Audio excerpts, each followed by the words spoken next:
ಶಿವರಾತ್ರಿ ಮಹತ್ವ ಏನು? ಶಿವರಾತ್ರಿ ದಿನ ಜಾಗರಣೆಯನ್ನು ಯಾಕೆ ಮಾಡಬೇಕು? ಶಿವರಾತ್ರಿ ದಿನ ಉಪವಾಸವನ್ನು ಯಾಕೆ ಮಾಡಬೇಕು? ಮತ್ತು ಶಿವಲಿಂಗಕ್ಕೆ ಬಿಲ್ವಪತ್ರೆಯನ್ನು ಯಾಕೆ ಹಾಕಬೇಕು? ರಾತ್ರಿ ಎಲ್ಲ ಯಾಕೆ ಜಾಗರಣೆ ಮಾಡಬೇಕು ಅಮ್ಮ? ಮಾಘ ಬಹುಳ ಚತುರ್ದಶಿಯ ರಾತ್ರಿ ಶಿವ ಪಾರ್ವತಿಯನ್ನು ವರಿಸಿದ್ದನಂತೆ.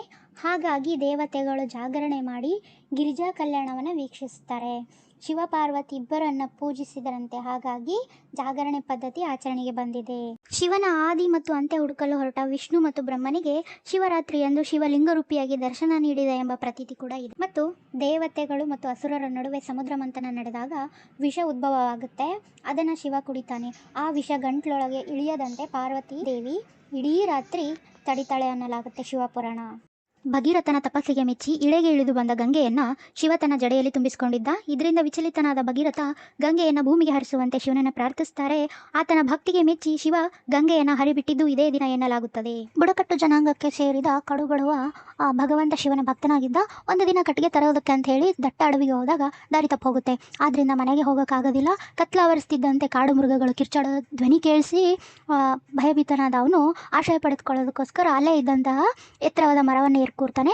ಮರದ ರೆಂಬೆಗಳಲ್ಲಿ ಅಡಗಿ ಕೂತ ಅವನಿಗೆ ತಾನೆಲ್ಲಿ ತೂಕಡಿಸಿ ಕೆಳಗೆ ಬೀಳ್ತೀನೋ ಎಂಬ ಭಯ ಆಗಿ ರಾತ್ರಿ ಇಡೀ ಎಚ್ಚರವಾಗಿರಲು ಆ ಮರದ ಒಂದೊಂದೇ ಎಲೆಯನ್ನು ಕೀಳ್ತಾ ಕೆಳಗೆ ಹಾಕ್ತಾ ಕುಳಿತುಕೊಂಡಿರ್ತಾನೆ.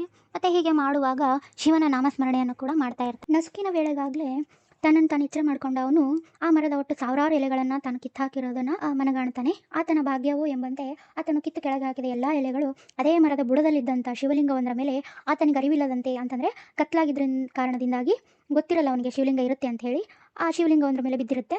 ಆ ಮರ ಬಿಲ್ವ ವೃಕ್ಷ ಆಗಿರುತ್ತೆ.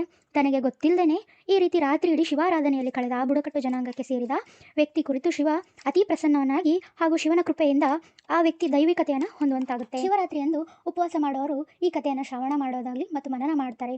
ರಾತ್ರಿ ಇಡೀ ಜಾಗರಣೆ ಮಾಡಿ ಉಪವಾಸವನ್ನು ಆಚರಿಸಿದ ಬಳಿಕ ಭಕ್ತರು ಶಿವನಿಗೆ ಅರ್ಪಿಸಿದ ಪ್ರಸಾದವನ್ನು ಸ್ವೀಕರಿಸ್ತಾರೆ.